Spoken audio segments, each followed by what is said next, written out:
Thank you, Cedric, and good afternoon, everybody. Yat e she shalilo yinishia, belagana nishle, nanastasia tachini bashichi, belagana dashiche, do trabaja dashanale, locantiel de nasha. Hello, everybody. My name is Shelley Lowe. I'm Navajo. I'm originally from Ganado, Arizona on the Navajo Reservation. I currently live and work here in Cambridge, Massachusetts on the traditional territory of the Massachusetts tribe.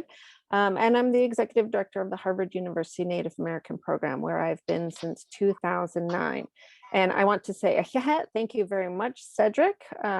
Cedric mentions that we share a alma mater, University of Arizona, and I'm going to say he is also an alum of my institution, the University of Arizona.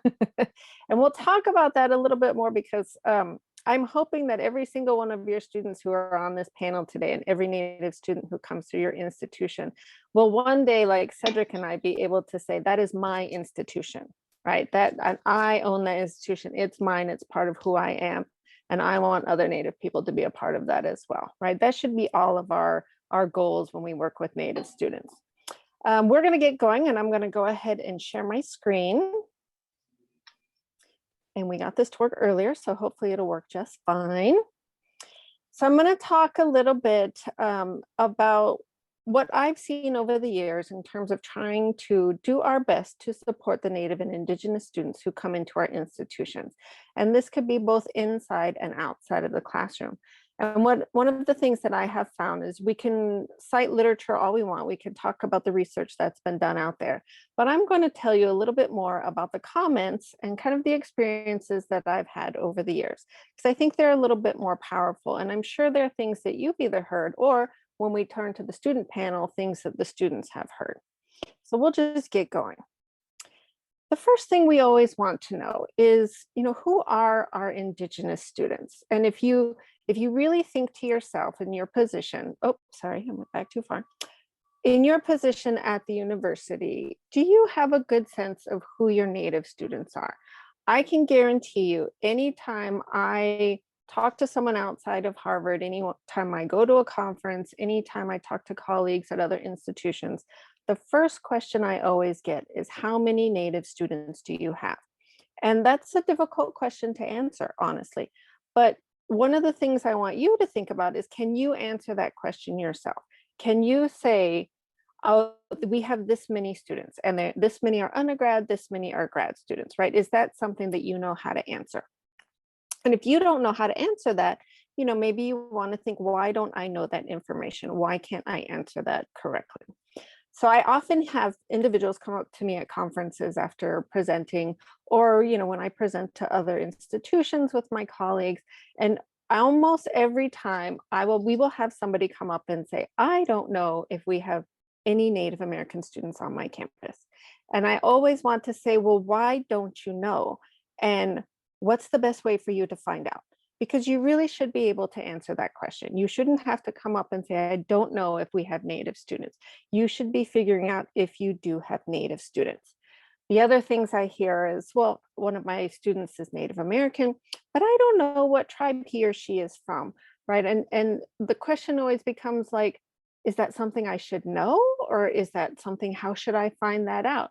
And if you're going to know who your Native population is, I think we need to also do a really good job of breaking down both our Native and Indigenous populations. We need to dig a little bit deeper into identity, and we need to know tribal affiliations because it's really important in how we think about working with students. We need to know whether or not students are Native Hawaiian, American Samoan, or from other Indigenous US territories, Canada, other countries, because they are Indigenous students and they do have a lot of the same experiences. And understanding how our Native and Indigenous student populations break out gives us a better sense of really knowing what's the best avenues for supporting this population. I also have people come up to me and say, well, I have a student who talks a lot about Native American issues. Well, do you think this person could be Native American? And I always want to say, I'm not really sure why you're asking me. I think that you should ask your student. It's okay to ask your students. Are you Native American? Where are you from? What is your tribal affiliation? Where did you grow up?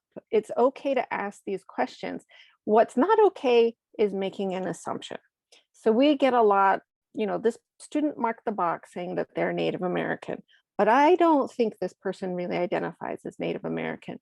And I always want to say that's an assumption that you're making, and I want to know why you're making that assumption.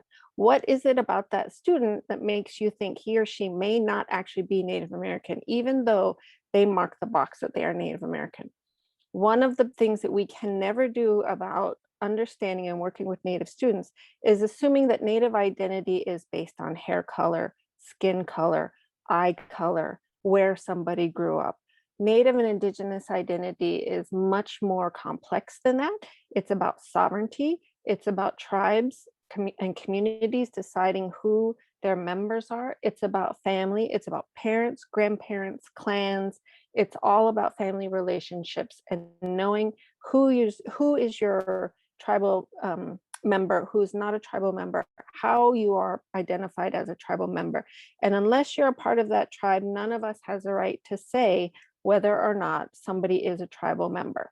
And we also want to be really cautious that we're not the identity police. We get a lot of people and students who come in and they identify as Native. If you look at your Native and Indigenous student numbers, oftentimes they're quite large compared to the students that you might see or the students you might actually know and work with who you know are Native American. But that doesn't mean students aren't Native American. It doesn't mean that we need to go out and figure out, okay, where are all these students, right? So it's important, one, to know who your population is, know how to break that down in terms of tribal identity or Indigenous group identity, but also understanding that very often students have multiple identities, especially if we have Native American students who are two or more races. They may not necessarily identify as strongly with their Native identity as they do with other identities, or they may actually have an identity that has nothing to do with race. We have lots of students who come in, they're athletes, they're doing other things, and that's kind of the core of their identity, as opposed to coming through college and experiencing it and moving through it as solely a Native identifying student. So always think about, what does it mean? What does it mean? How do we break it down? And how do we be cognizant of the diversity that Cedric had talked about? One of the things that our students say very, very often is that we're constantly being asked to, one, justify our identities, right? Because if we're making assumptions that these aren't Native students, the Native students are constantly being asked to justify their identification, but they're also being asked to justify their presence on campus. And this is a really difficult thing that unfortunately many of our students still face today. We still have every year, once or twice a year, somewhere, someone comes up to me and says, I didn't even know Native people still exist, especially out here in New England and kind of this part of the country. I don't, but it's everywhere. Somebody will come up to me and say, I didn't know Natives still existed. And that is just really, really hard and shocking to kind of listen to and have someone say to you, oh, I didn't know that you still exist. And for me, that's even more shocking, because if you've ever been to the Navajo reservation or a large Native reservation, I mean, we're everywhere. There's thousands of us, and you didn't know that we still exist. Well, that's, we have a lot of reasons for why people may not know and understand that today, but we need to also understand that students are being confronted with this regularly when they come onto university campuses. The other thing that they get confronted with is this idea that you only got to come to college because you're Native, or you got in because you're Native. And we find this a lot more in institutions that are highly selective, where you have lots and lots of applicants and very few admitted students. We hear this a lot, especially in our Ivy League institutions. Well, you only got in because you're Native. And that's absolutely not the case. We believe in our admissions officers. They do a really good job. They are not solely looking at somebody who marked a box and said they were Native and said, okay, let's admit that one. That just is not what's happening. The other thing that doesn't happen is Natives don't get to go to college for free. And this is a real bad assumption that we get confronted with all the time.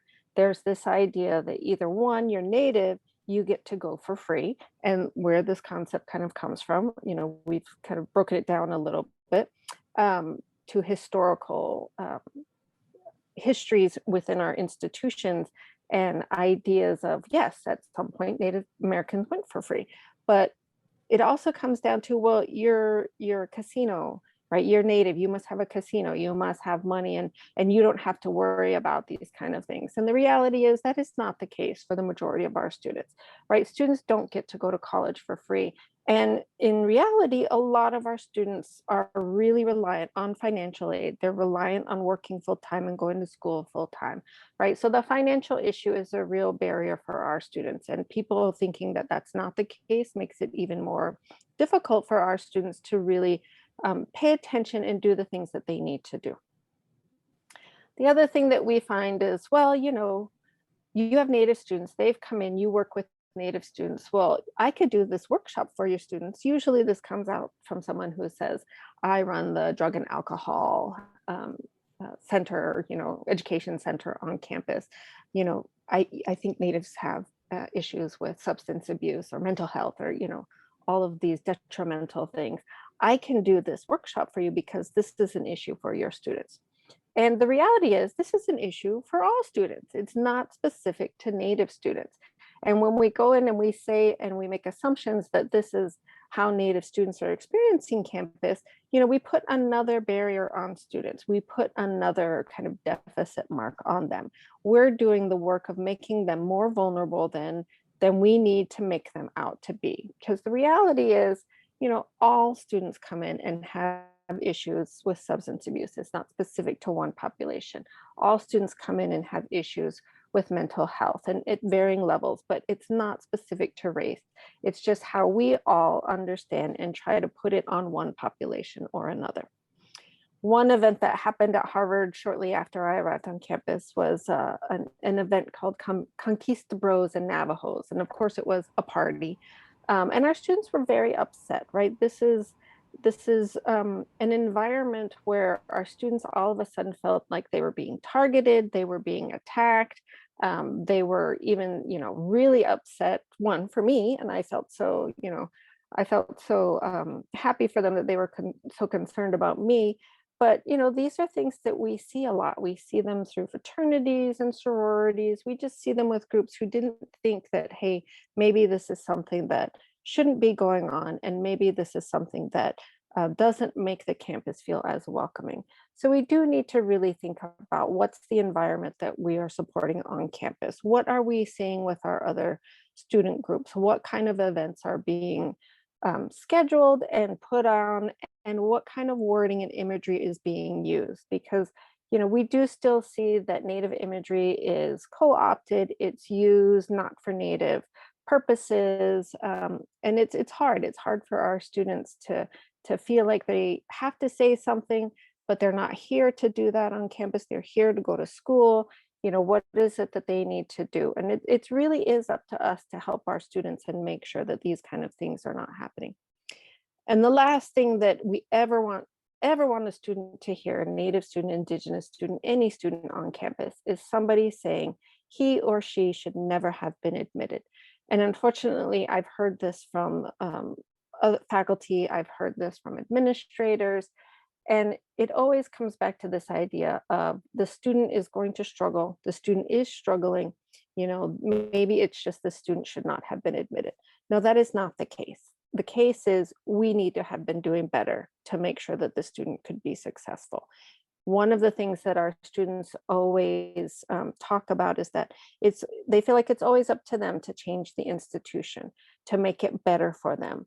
And they don't feel like the institution is working to make things better for them. Like, what is our responsibility to make the institution welcoming, to make the institution a place where our students can be successful? Our students, year after year after year, always say, I have to work so hard to make this place better for me, to justify my place here, to really be successful. And we need to kind of step back and say, okay, what is it that's going on with our students? Why is this happening?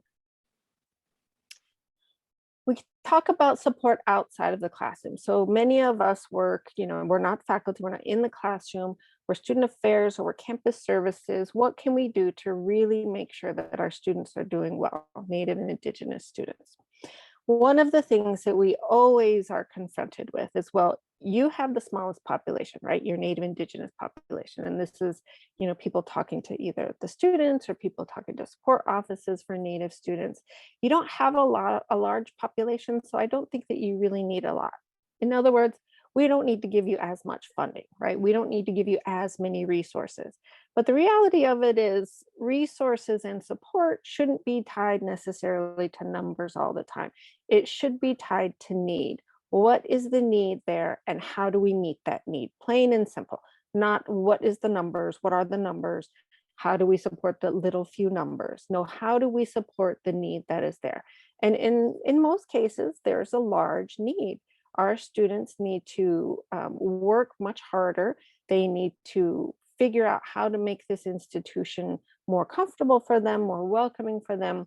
They're constantly trying to educate others, right, about Native identity, Native issues, and they're confronted with this all the time. We need to make sure that we know what is the need and how do we give the resources, find the resources, and make it available to the students and what they need.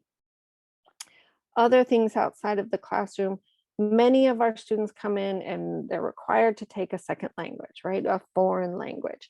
And this came actually from an administrator who was trying to justify why Native students didn't need to learn their own traditional languages in college, right? We don't need to support the students learning their traditional languages because, well, when you learn a foreign language, it also means that you're not just learning the language and how to speak it, but you're learning the culture and history of that cultural group, right?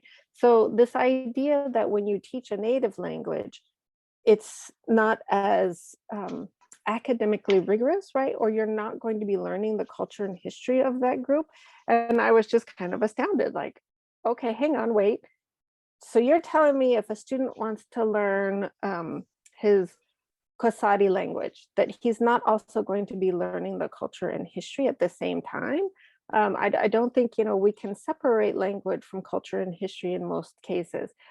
Just this idea, right, that Native and Indigenous issues and Indigenous curriculum just isn't as good or just doesn't actually teach students as well, right? So that it's a secondary kind of academic area. And we never want to say that about either Indigenous studies, Indigenous languages, Indigenous history, or anything that teaches Indigenous culture, right? They are just as valid, they are just as important. And, in many cases, they are things that should be taught more broadly to the entire population as opposed to just being offered to Native students. We find often that even when there are Native studies or when we can have Native courses or we can do presentations and bring Native experts in, that who gets brought in a lot of times or who gets kind of identified to do these talks are non-Native individuals, non-Indigenous individuals who have spent years studying, who have lots of knowledge, and I don't want to say that they don't have knowledge, who have excellent credentials, right? PhD, publications, things like that. But we don't tend to think about our own Native experts in communities as the person who actually should come in and speak about these topics, right? Or a balance between the two. Can we have an academic who may not be Native and has a lot of information and knowledge, but also have the traditional knowledge keeper, someone from the community who more than likely doesn't have the academic credentials, but has the actual knowledge and has information to share, right? We need to be able to say, okay, we have to validate Indigenous knowledge and not the way that we validate Indigenous knowledge through credentialing, right? Through getting degrees. Indigenous knowledge lives within communities. Indigenous knowledge is maintained within communities, and Indigenous knowledge, for the most part, stays within communities in some aspects. It's not actually something that you can go into a classroom and become an expert on in most cases. So we need to be cognizant that it's okay to have individuals come in and be experts and teach us, but we also need to really prioritize and we need to bring in Indigenous experts. We need to have Indigenous knowledge in the classroom or even outside the classroom, supplementing what's going on for students. We also need to understand that multicultural centers, we hear this a lot. Well, we don't need a Native center. We don't need specific Native support programs because we have a multicultural center, and our multicultural center will welcome all students. If your multicultural center is welcoming to Native and Indigenous students, they will use the center. If it's not welcoming and if it focuses a lot more on something that is multicultural and not inclusive of Indigenous populations, Indigenous culture, Native students will probably not use your center. So if you do have a multicultural center, you need to assess, are the Native Indigenous students coming in and making use of the resources and making use of the center? Because if they're not, well, then we need to kind of rethink, right? What is going on? What are we not doing? Or what is lacking in our multicultural center that's not encouraging Native students to come in? Who is your staff? You know, do you have Native students on an advisory board? Do you have Native programming? You know, what is it? How, you know, multicultural centers will focus on lots of different cultural programming, but really take a good look at that. Where is majority of your programming focused on? And when and where do you include the Native and Indigenous programming for students? I also think we come back to kind of the environment and what is kind of the feel on campus. I had somebody say to me, well, you know, I don't care where my son goes to college. I just care that when he goes, he has fun because that's what college is for. And you know, college is a pretty standard, it's the next step, it's what you do, it's normalized for a lot of populations. It's not necessarily the next step and normalized for Native and Indigenous students.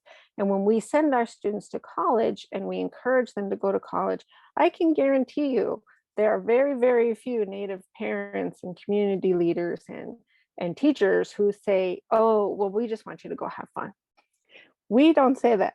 We have an expectation, right, that we want you to get educated. We want you to have this expertise. We want you to gain knowledge. And we think that this is an excellent way for you to go and get more of what we need in our communities, right? We want you to get the expertise so that you can come home, so that you can do things that we need to get done in our communities.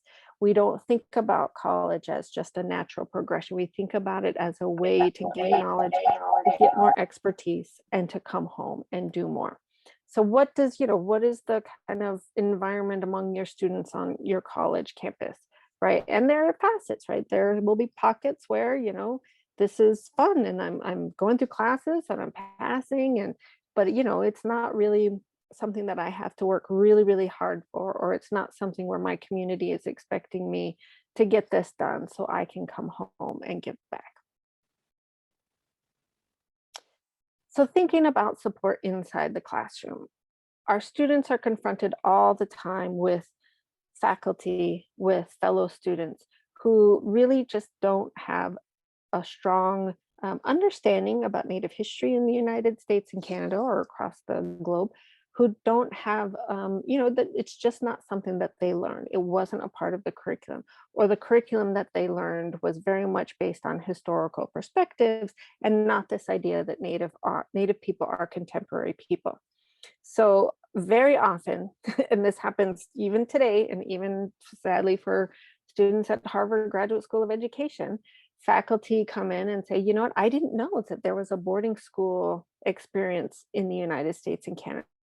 I had no idea about any history pertaining to forced boarding school, forced assimilation for Native students, and vice versa, you know, the problems and the issues that have come out of that.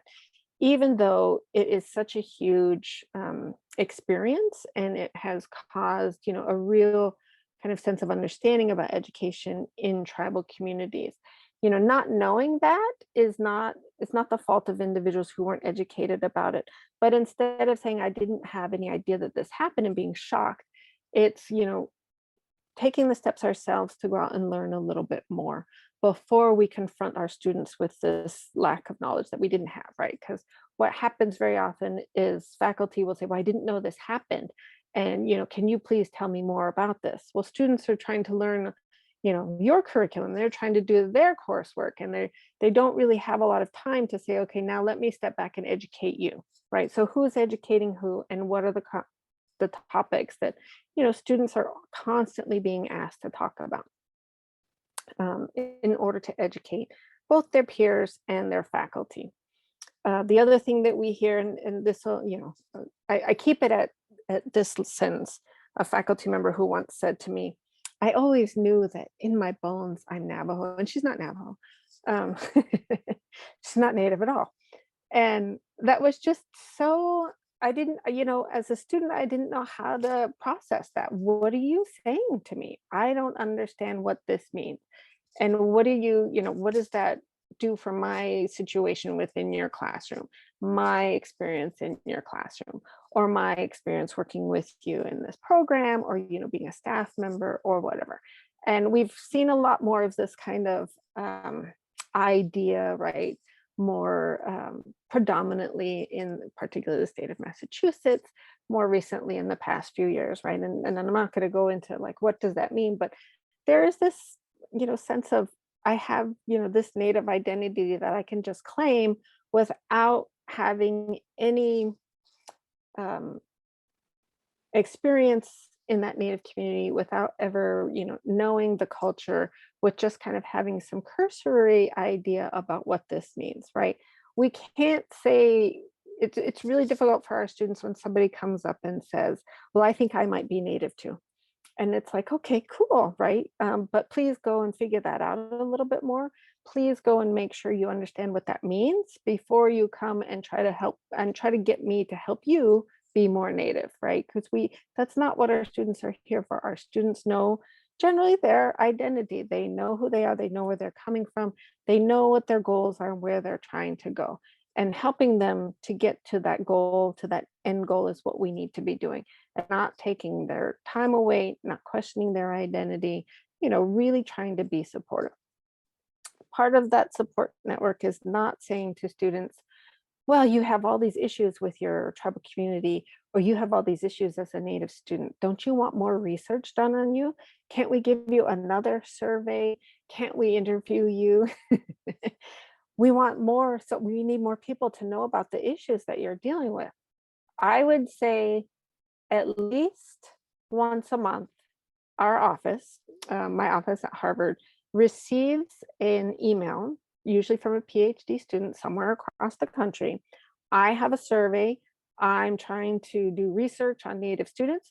Could you please send this to your students to fill out? And I always want to say, no, that's not what we're here for. And that's not what our students are here for. Please build relationships with the population you want to study.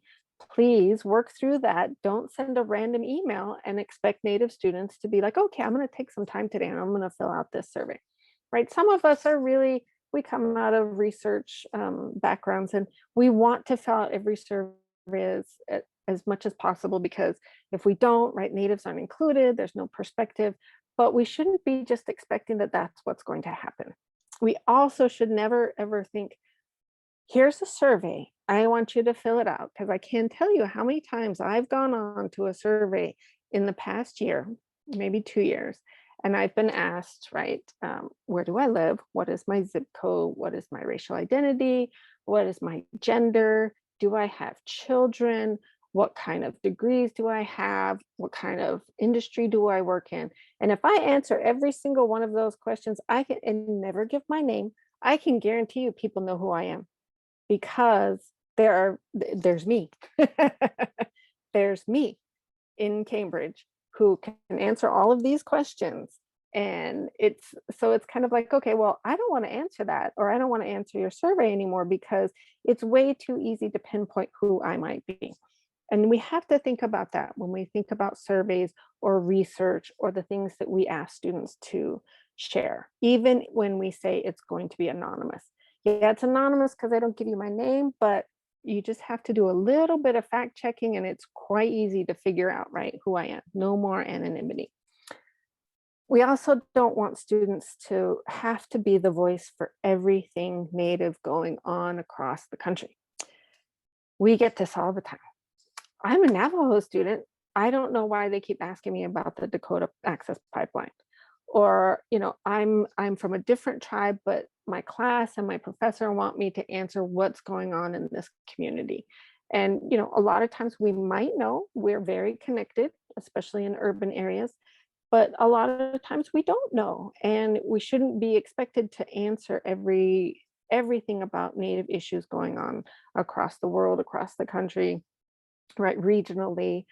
It's better to really, go to the source, figure out from the source, or ask the student, more importantly, is there somebody who we could talk to who could answer my questions about this, and not expect the student to do it as much. And then, I think that the other assumptions that we try to make sure that we avoid is this idea that, well, the mascot's really not an issue, right? And we're talking about native mascots, or we're talking about other issues that non-natives may feel like is not an issue and have arguments for. And it goes both ways, right? Natives may think that mascots are fine, natives may think mascots aren't fine. But we never want to make an assumption of where a student stands on a certain issue. And we've had individuals come up. So let's say we've had alumni from Dartmouth reach out to some of our students, or reach out to staff and say, well, our mascot's not really an issue, right? And you can tell me that you agree with me, as opposed to asking, do you think this is an issue, right? We don't want to put into students' mouths, or make them feel like they have to agree with you when they don't. It's better to ask students, what is your opinion on this? What do you think about this? I think, because far too often, one of the things that we do, it's really difficult, is we make assumptions, right? We make assumptions about identity. We make assumptions about ability. We make assumptions about communities and where students come from, and ideas about expertise that really don't align with what we need to be doing for students, and how to strengthen and really build up our students. So I know we had some kind of questions to think about and talk about. I think one of the things that our students, they come into institutions, they get confronted with all of these things, right? And usually in their first year, they're trying to figure out, how do I get through this? How do I find my place? How do I feel comfortable? If we can get them into a space where they are comfortable, where they are feeling good, where they're grounded and they thrive, then they could come out and they can say years later, this is my institution. You're right. This is my institution. I love this institution. And I want to encourage others to come after me. I want to continue to support this institution. And if we think about who our alumni are, we do need to also think, what is the experience that our alumni have? Are we pulling them into the institution? Are we getting them to give back? Are we pulling them in to work with our current students? Because that's really important, letting students know that there is a larger community than just what we have on campus. And I do think that some of our alum are very invested in how the institution is doing, very invested in seeing things change, because they felt like they were so instrumental to trying to get things to change. And then they graduate and they leave, and now the new students have to do it. Pulling our alumni in to be involved, giving them a space, giving them roles to be advisors, to be on steering committees, and we do ask a lot of this as a non-paid kind of work, but finding ways, right, to compensate them for coming back and having a voice and giving a voice to students and supporting students, I think is really important. And oftentimes we don't think about how to bring our alumni back. We don't think about even how to bring community members in. So that's the other step that we have to take, right? We have to think about students. What is our environment? How are we supporting them outside the classroom, inside the classroom? But then we have to think larger about what do we do as an institution to create and have good tribal relations? And this goes beyond our students, right? It goes beyond the current staff and faculty that we have. How do we take steps to be good neighbors and good settlers, right? I was at one of a conference, and my other Navajo colleague said, I'm an indigenous settler. I am not living on my homelands. I am working, I am living, I am thriving on somebody else's indigenous land. And I said, that is right. Unless this is your traditional homeland, we're all settlers, and we all need to think about how well we thrive in this place. And if we're thriving, What are we doing to ensure that the indigenous people whose homelands this is, how are they thriving? How are we making sure that we're being good settlers and we're making sure that everybody in this area is thriving?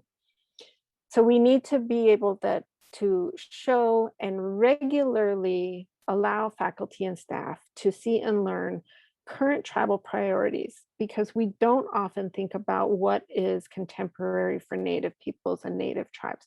We think about what we see in the news, right? Dakota Access Pipeline, murdered and missing Indigenous women and girls, right? But do we think very specifically about what's happening in individual communities? We can't always be looking at Pine Ridge. Everybody wants to look at like the community that has, the most problems, right? But that's not the way that we empower students. That's not the way that we make our institutions better. We need to learn what's going on in contemporary communities who are our neighbors, who are in our backyard, or actually we're in their yard, right? We need to know what's going on regionally. How does that compare to what's going on nationally? How does that compare to what's going on internationally? Some things will be the same, but a lot of things will be different and very much contingent on tribal communities and what is going on specifically with their priorities and where they want to go. We also need to make sure that we are giving continual feedback to faculty and staff about what communities we are working with, what communities we have outreach to, where we're going when we bring communities into the institution. Because I can tell you that when a tribal leader comes into Harvard in particular, the first question they want to know is, how many of my tribal students do you have? Right? How many of my tribal alumni do you have? What are you doing within the institution, curriculum wise, collection wise, right? That has to deal with my tribal community. We need to be aware of that. We need to know always what communities are being touched by our institution, what communities, are, maybe not in the best way, having relationships with our institution. Because the more we know and the more that we can answer and have a good understanding of that, the better we can support our students as they come in, because they will also be asked these questions. They will also be confronted and be expected to know this information. Or they might learn it without us, knowing that they've learned it and without us understanding, and that's never an easy situation for students to be in. We also need to be really mindful of how to situate our students in the native space they are in. How do we inform our students who come from other parts of the country, who come from other countries, where they are? How do we let them know that they're in Massachusetts territory, that the Massachusetts tribe is here? Are we educating them about the tribes in the state? Are we educating them about the tribes locally? And we shouldn't do this just for our native students. We need to do this for all students. Every single student in your institution should understand the native space that they are in. And why? Because this whole country is native space. If you talk to native people, we understand that this is a country that existed prior to any contact with European peoples or other peoples.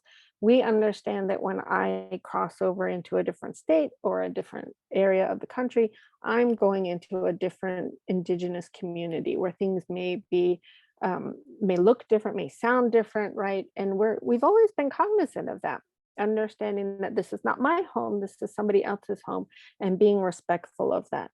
We need to make sure that we're understanding that, but we're also making sure that everybody who comes into our institution is understanding that as well. And that this should go both ways, right? We're doing a disservice to our Native and Indigenous students if our Native and Indigenous neighbors and communities that are close to us don't know who we are as an institution, what our goals are and what we are doing, right? We need to be able to continually educate, inform the communities who are here, the communities that we are work with. It has to go both ways. It can't always just be natives come here, they learn, they leave. We have to be able to be going into communities, communicating with communities, and letting them know our priorities and our goals. Because I can guarantee you that the communities, one, if they send a student to your institution, they want to know, they expect to know. And if you don't tell them, they'll do the things that we do, right? They're going to make assumptions. And sometimes they make really negative assumptions about our institutions, and that's kind of what goes around the community. We don't want that to happen. We want them to know what we're doing. We want them to feel positive about what we're doing, especially so we can bring more students in, have them be successful, and think about these institutions as my institution and a place where I belong and I have a lifetime relationship, right? So we want to create those long-term relationships with our students' communities, with our neighboring communities, with our regional communities, right? And I think we do this, very well in other instances. But do we stop and think about how we do this with tribal communities and with our tribal students, right? Our alumni. It is something that needs to happen because of our histories, right? Because of where we are situated in the United States, but also because it's really important. One of the things I always try to tell people is that Native people aren't going anywhere. We've always been here. We're always going to be here. And if we want to make things in the state better, in the region better, right, we need to educate, support Native students, Native communities, because the more that we can do that, the more we affect the population as a whole, the more things get better for everybody. So just remember, Native students, we're not going anywhere. We're always going to be here. No, some of our students are like, I need to get out of here, but that's okay. We're always going to be here.